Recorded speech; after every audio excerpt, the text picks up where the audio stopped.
Hello there, ladies and gentlemen. This is Boisterous coming to you with some Masters League Magnificence out of the map Daybreak LE. Spawning up here on the top right-hand corner, we do have Haoxu, screw it, as the red Protoss, and down here at the bottom left-hand corner, we do have a Light as the blue Protoss. Alright, Haoxu.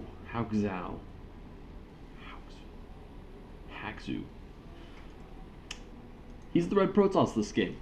I should really just cross out his name and then just write the red Protoss, because I have no idea how to pronounce that name. It makes no sense to me. But anyway, guys, in other news, I'm thinking about starting to actually commentate Pro League games. However, they will come on extra days, so I will still do the 3 community commentaries a week. So I still need your games, and you should still send them in. But, and you can send them to boisterous@gmail.com. But I'm thinking on maybe like Fridays, we can just, me and Kadoink, preferably, can just pick a match from a recent tournament that has released replays that we thought was interesting and kind of cool and we wanted to see it again, and then maybe we could do our own little dub on it, And then you could compare us to the actual commentators and be like, huh, these guys actually don't suck that much. They just aren't mainstream. And then you can just say that you are all hipsters for me and Kadoink. And let's be honest, that's what you really want, isn't it? Yeah, that's what everyone really wants. They secretly just want to like something before anyone else does. That's the secret to life. Alright, well, it looks like we have Light scouting out his opponent and having a fancy little click thing. I don't know why people don't set their probes to patrol, because if you set them to patrol in a circle, they just keep patrolling in a circle, and it's very hard to catch a probe that's patrolling in a circle. And you don't need to do all this stupid micro crap where you need to continuously set the move waypoints, and patrol is this button right here. I don't think it actually has an actual hotkey. It might be P though. However, P is kind of a weird hotkey to try to hit, so you should just use your mouse. Let's be honest, that's way easier. Alright, well, it looks like we have Light blocking off his... Oh, 2 Light. Oh, fascinating. Interesting. Alright, well, it looks like we do have the assimilator block coming out from Haoxu, and of course in the last game I kind of ranted on that for a while, so I don't think I'm going to go into it again, but basically this is a good decision. But I don't think actually blocking one gas is a good decision. I think if you can get there early enough to block both gases, that's a brilliant decision. Especially if you can cancel these assimilators before they actually, no, you want the assimilators to be there long enough for the zealots to have to come out and take them down. However, honestly, just blocking one, not really that effective, because honestly, people aren't going to build a second assimilator until the first one, or until the cybernetics core is up. And if you only block one assimilator, there's going to be enough zealots out already where, they'll be able to kill it before their cybernetics core finishes. Now, of course, that being said, if you actually manage to get it up, you are forcing 3 to 4 zealots to come out, or, if the person's actually smart, 1 zealot and 3 probes to get pulled off the mineral lines, which is a reasonable dent, and it's definitely cost efficient. But I still think stealing both gases is better, because if you do steal both gases, they're probably going to build 3 or 4 zealots and probably pull 3 or 4 probes off the lines, and that actually makes it a perfectly cost-efficient way to harass your opponent, because nobody's going to make that many zealots in the early game, unless of course they're going for a very strong 2-gate pressure, as a Light is right now. And we have 5 zealots actually moving across the center of the map. Now, of course, there is a stalker for Haoxu, so if he plays this right, it should be reasonably easy for this to defend. It actually has 2 stalkers, which is even better. However, 1 stalker, the stalker just barely gets away. Alright, well, that was almost an absolute shit show for Haoxu. However, he got out of it perfectly fine. It looks like Warp Gate research is just about to be done, and that's going to be a very strong ending point for this harassment.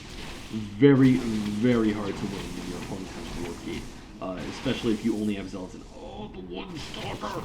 The 1 stalker does end up going down, and I'm kind of being a little bit fidgety with my mouse control, so I'm going to switch over to this thing. Alright, well, it looks like we do have 3 gates now finished, and they are all morphing into Warp Gates. However, Light went behind Dark Shrine.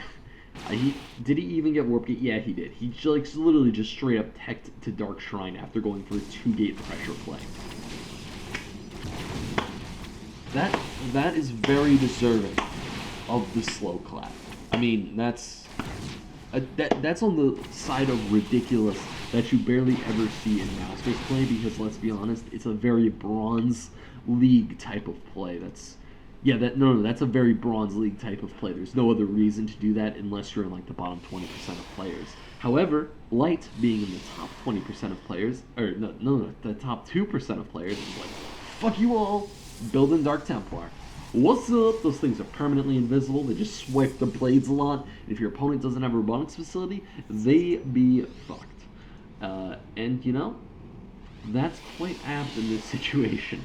Because Haoxu does not actually have a robotics facility. He is getting Blink, but I don't think that's going to be enough. Because Blink is very good, but if you can't see the Dark Templar, you're still kind of on the Bones side. And we do have 2 Dark Templars now warping in. We are going to see many more warping in at the same time. Another 1 Dark Templar and a Zealot. So we do have the Dark Templars now moving out across the map. Actually, 2 of them are just going to sit in the main army, which is a very good decision because all the Zealots are going to get wrecked by Stalkers. However, the Dark Templar are going to be all hilarious. And, you know, we see a few Stalkers now realizing their folly as Dark Templars kind of slowly slice into them. And it looks like we do have a proxy pylon going down, but honestly, it's very hard to actually create enough units to fight through Dark Templar if you do not have the robotics facility. The robotics facility is now, of course, coming up, but 1 Dark Templar is about to sneak into the main base, and I do believe they can actually kill robotics facilities while they're building. Oh, the pylon block was actually reasonably good. However, the force field just a little bit on the late side. Light really needs to start taking out this robotics facility, and Haoxu just he leaves the game. Just by the way, if you're getting Dark Templar rushed and you know it's coming, build a forge, do the pylon block, but do it earlier, and preferably with a forge and a gateway, because let's be honest, those buildings are way better for blocking than 3 pylons, because 3 pylons die very easily. And then just build a cannon, and you're like, oh, I am safe. And I'm way ahead. Oh my god. Because if you have Blink Stalkers and an Observer, there's no way Dark Templar are killing you. No way. It's not gonna happen. So anyway, guys, this was a Boisterous commentary. If you want to watch any of my other commentaries, you can head on over to youtube.com/user/boisteroussc2. And if you want your games commentated, you can send them on into boisteroussc2@gmail.com. Can't believe I completely reversed that one. So I think this is going to be Boisterous, and he's going to be signing out.